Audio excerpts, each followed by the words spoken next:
আসসালামু আলাইকুম, সবাই কেমন আছেন? আশা করি ভালো আছেন। আমিও আলহামদুলিল্লাহ ভালো আছি। হিমাস ফ্যামিলি চ্যানেলে সবাইকে স্বাগতম। আজকে দুপুরে রান্না করার জন্য আমি নিয়ে নিলাম শুটকি ভুনা করার জন্য শুটকি, আর চিংড়ি মাছ নিয়ে নিলাম, ঝিঙের ঝোল রান্না করব। শুটকি বাটাবাটি শুরু করে দিলাম।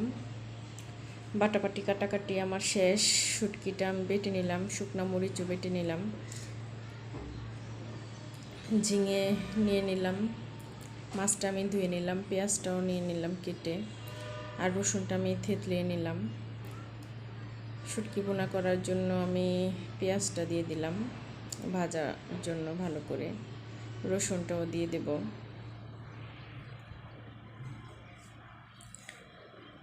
কারণ শুটকি ভুনা অনেকেই, আমরা বেশিরভাগ মানুষই শুটকিটা পছন্দ করি, চাপা শুটকি। এরকমভাবে ভুনা করে খেলে খুবই টেস্টি লাগে।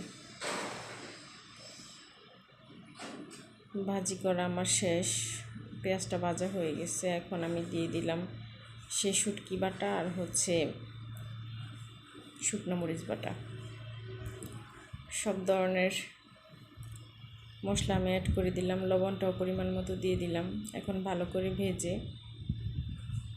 ভাজা ভাজা হয়ে গেলে আমি একটু পানি অ্যাড করে দেব ভুনাটা হওয়ার জন্য। ভালো করে পানিটা আমি দিয়ে দিলাম, ভুনাটাও আমার হয়ে গেল সুন্দর মতো, দেখতেই পাচ্ছেন শুটকি ভুনা আমার হয়ে গেছে। এদিকে আবার নিচে দেখতেছি যে তরমুজ নিয়ে ডাকাডাকি করতেছে, একটা তরমুজ নিয়ে যান। আসলে এই তরমুজের জন্য কত কিছু হয়ে গেল, আজ বাসায় বাসায় ডাকতেছে এসে তরমুজের জন্য। এদিকে আমি ভাতটা বসিয়ে দিলাম, তরকারি রান্না করার জন্য কড়াইটাও বসিয়ে দিলাম, মশলাটা দিয়ে দিলাম, তারপর আবার মাছটাও অ্যাড করে দিলাম। আমি ঝিঙের ঝোল করব, সেজন্য আগে মাছটা কষিয়ে নিচ্ছি। ঝিঙেটা আমি দিয়ে দিলাম,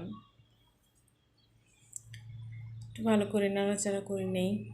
ঝিঙেটা আবার হইতে বেশিক্ষণ সময় লাগে না, খুবই অল্প সময় হয়ে যায়, সেজন্য একটু ঢাকনা দিয়ে ঢেকে নিলাম। এটা আমার হয়ে গেছে, শুটকির ভুনাটাও আমার হয়ে গেছে। সো আজ এই পর্যন্ত, সবাই ভালো থাকবেন, সুস্থ থাকবেন, আল্লাহ হাফেজ।